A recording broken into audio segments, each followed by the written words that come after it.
give a fuck? Why do I give a fuck? Why do I try so hard? Why do I care so much? Welcome to Why Do I Give a Fuck? A cross-cultural conversation between myself, Diane Tate, and Johanna Thompson. In these times of great struggle and possible shift, we ask ourselves, why do we give a fuck about any of it? How does the lens we see the world through impact what we see? And what do we do about it? We're still here, but the conversation is still good. So that's why we look exactly the same. Yes. For those who are seeing us on video. Somebody asked me the other day, they're like, do you change your shirt? Do you, change your... And I was like, no, we don't. So we're talking. And then y'all get what we talk. The most I do is switch and move the logo around. That's the most I do. So, this is the behind the scenes. We record, multiple episodes at a time. So ain't nobody got time to go doing all the no. And when the conversation is good, it's about the conversation, not about the way that we look. But we look good, doesn't matter. So tell me the story about Kamar. I wanted to share with you. I went. I had an interesting experience today. So I went to a local bank, to open a new account. I'm helping a family in Gaza raise money to try to evacuate, and needed to open an account for that purpose.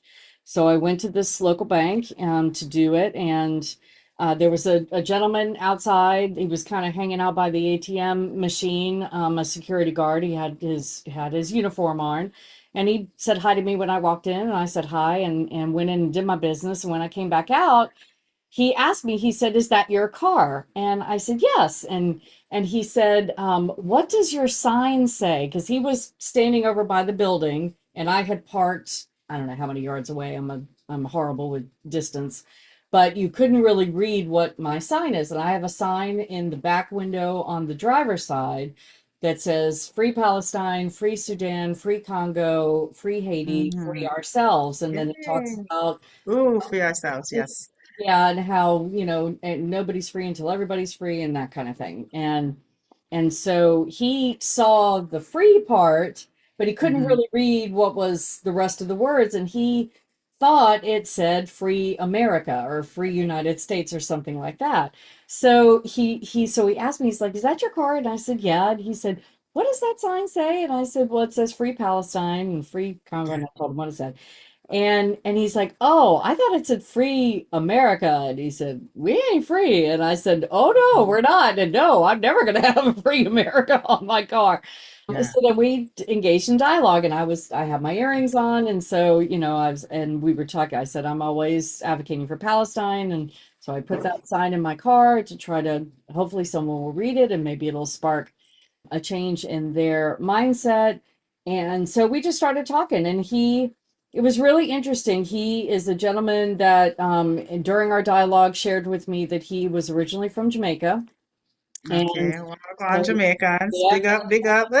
Told him about you, and I told him about gave him and I love that because a Jamaican is going to ask you, hold on though, a Black American might not ask what is on that car, but a Jamaican is definitely going to stand in what their value system is and ask. So I'm just doing a plug for my Jamaican family. He did. Yes, he did.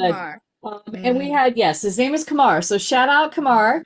And he actually said, that he would love to come on the podcast sometime. And I said, absolutely, we would love to have you on. So we may end up having a future episode with Kamar as a guest speaker with us. But he was asking me, we started out talking about the United States and their complicity in the genocide in Gaza. And it was interesting. He said, and I'm sorry, Kamar, I'm going to paraphrase everything that you told me. So this is how I heard it. If it's not exactly right, we'll have to have you on so you can correct me. But his first premise was that he felt like somebody else was pulling the strings, that our government officials didn't have the power to do things differently than they were doing, almost supposing that they would do something different if they could, but that there was he called it a higher power. So I asked him for clarification. I said, "Do you mean higher power like spiritually, or somebody that's got more power than this?" And he said, "No, he said, I think there's somebody else pulling the strings."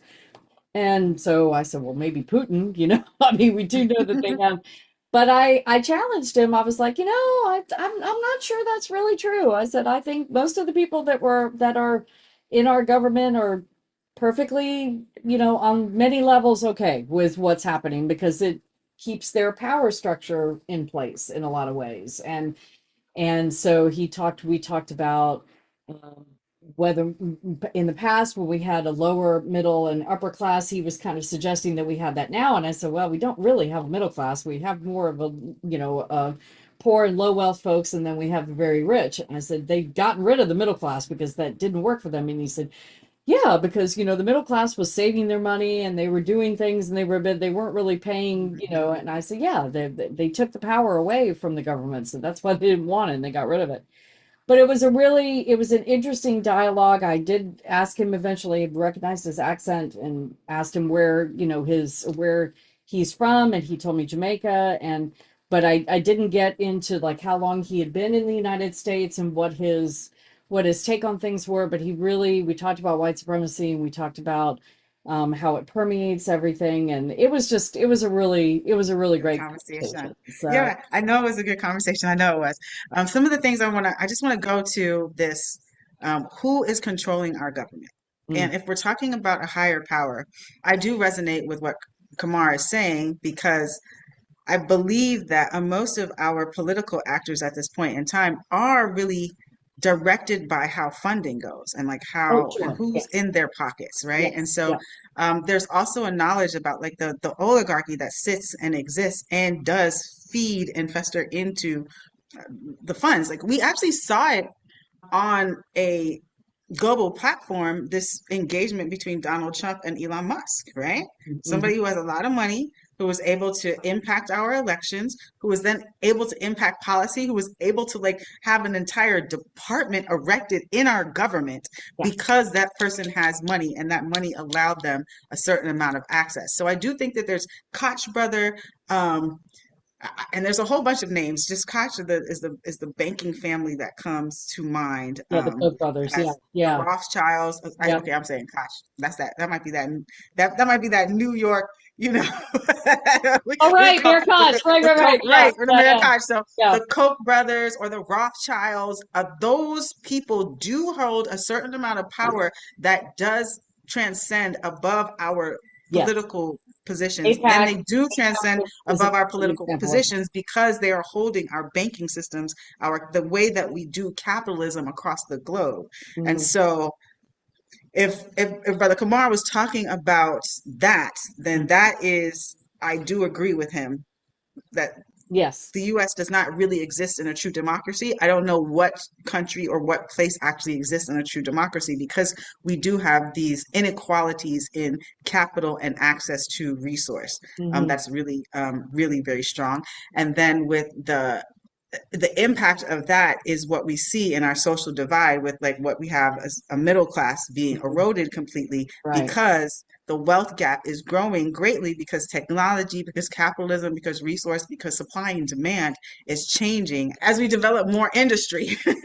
Because industry is looking different. And that's why I had to like stop for a second because industry also is looking like TikTok now, where people are like making money and that's like a stream of economy and people are like actually putting their time and their energy, and that is the work that they're doing. Industry, as far as like people using their hands in the same way, or service industry, that is changing so drastically. Entertainment industry and the way that entertainers and the distributors make money, all of that stuff is changing so drastically because of technology, which is eroding that middle class and is creating this huge wealth gap that we need to be thinking about in our capitalistic systems, which is why capitalism is not going to be able to sustain itself because you do need that ecosystem of folks existing. You cannot, in capitalism, have just those with the very few percent with so much resource and wealth, and then the 99% not having any type of resource of wealth because the supply and demand is not going to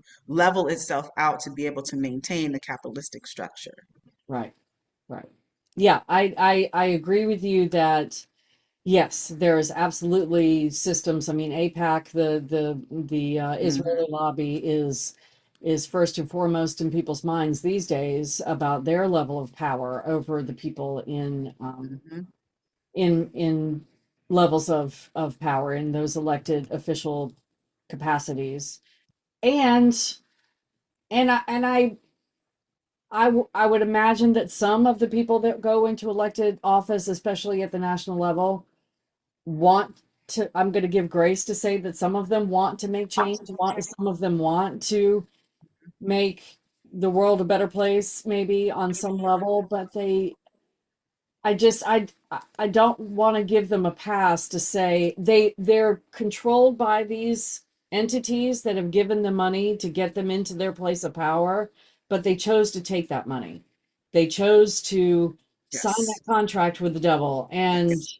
and that was a choice that they made. And you can argue Yes. that our system is set up that if they didn't make that choice, that they wouldn't have gotten elected in the first place. And if they're not in office, then they can't do any good. I know that it's a slippery slope, and I know Mm. that it's that all of those things can be true, right? That if they don't get into office, they can't do any good.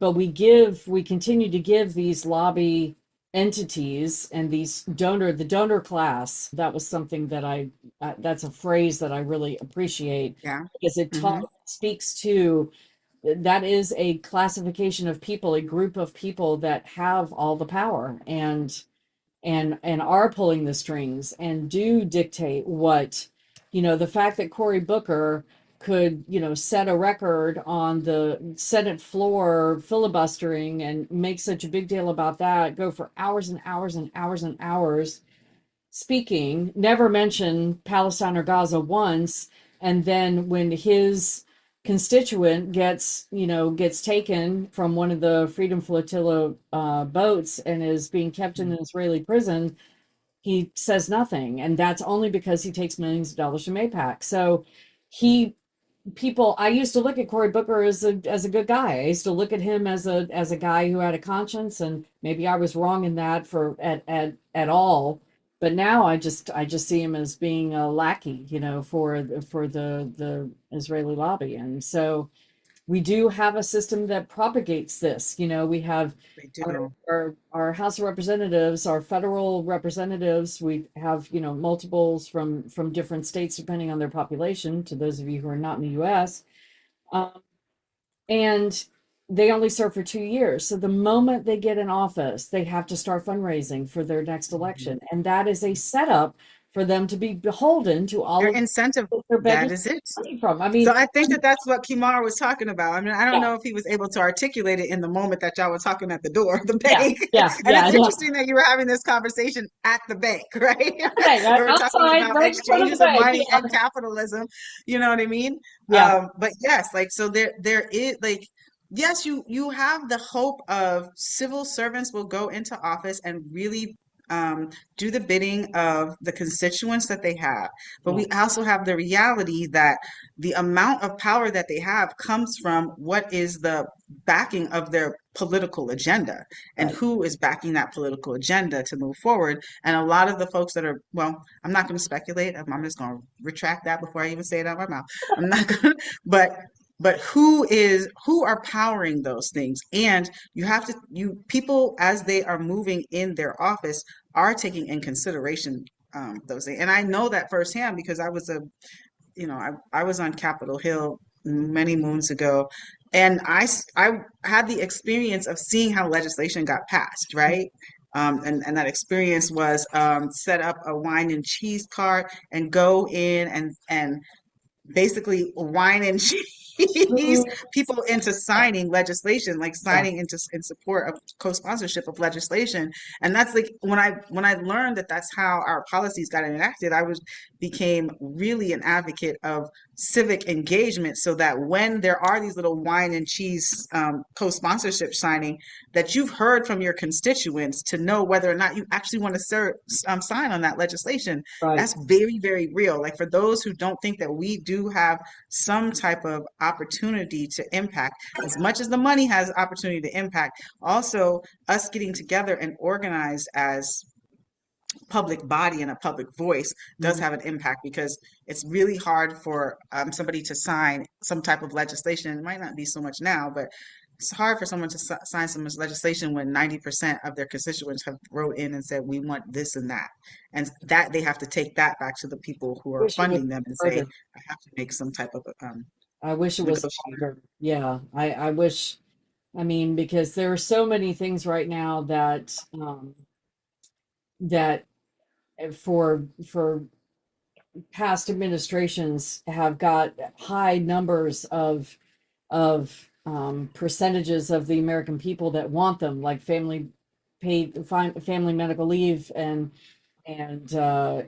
universal health care and these things that our constituents have said that we want. That any poll that you do shows that they're polling in the 70s and the 80%, sometimes in the 90 percentile, and Hmm. yet they don't get done. And so That's true. I I wish that the constituents, I mean, I'm not saying don't to stop calling, right? We need to keep calling our Gotta call. elected officials. We got Gotta be to civically engaged, keep, yeah, however that works gotta for you. keep, Hmm. because one of the biggest hurdles that I think is in place now that makes it so challenging for us to break through that wall is the money in politics, is Citizens Hmm. United and the ability for corporations, CEOs of corporations, to influence our elected officials. And as soon as Citizens United got passed, and it was just Katie bar the door in terms of how much money any of these corporations could give to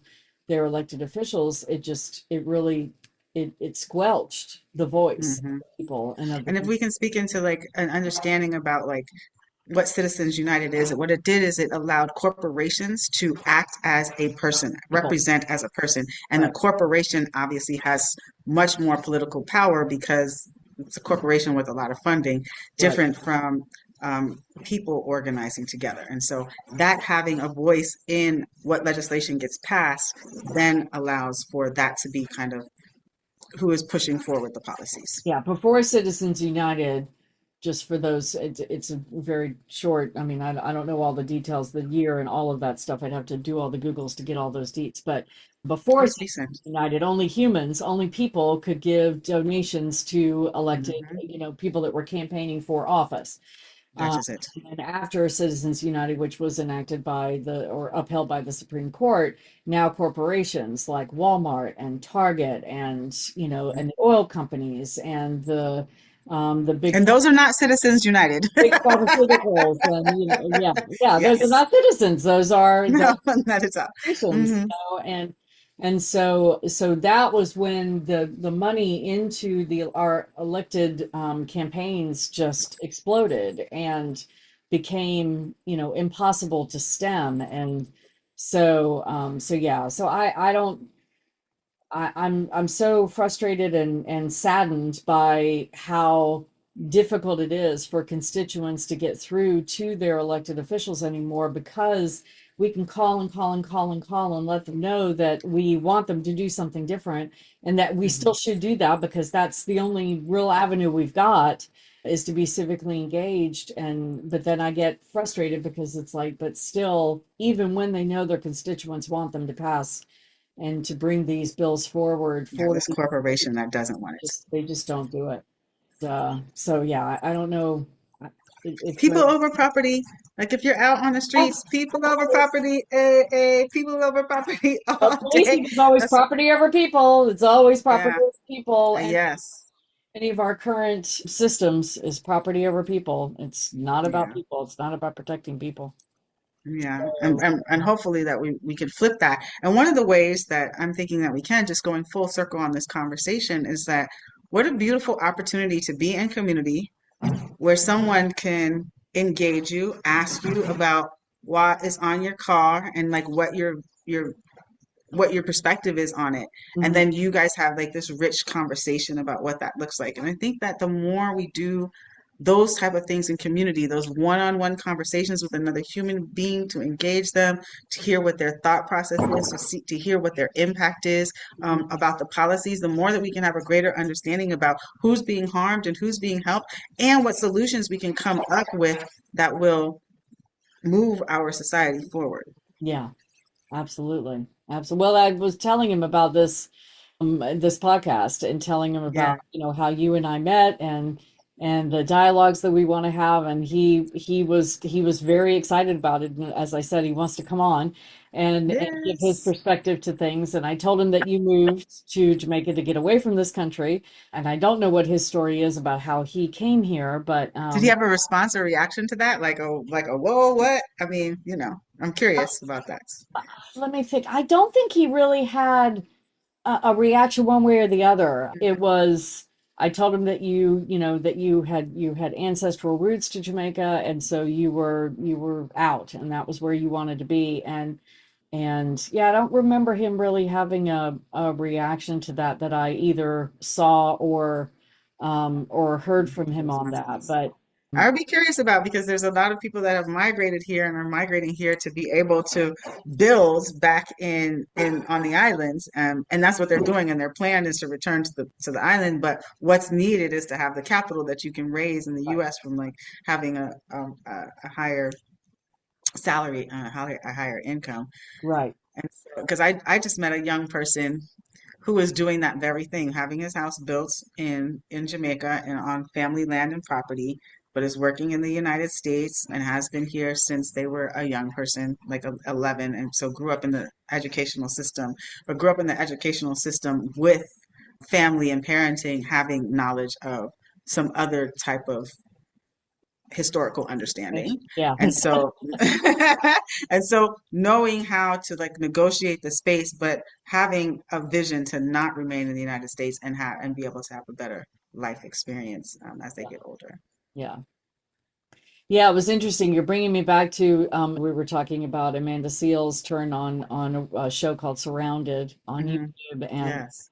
she was one of the people that were countering her was talking about um, systemic.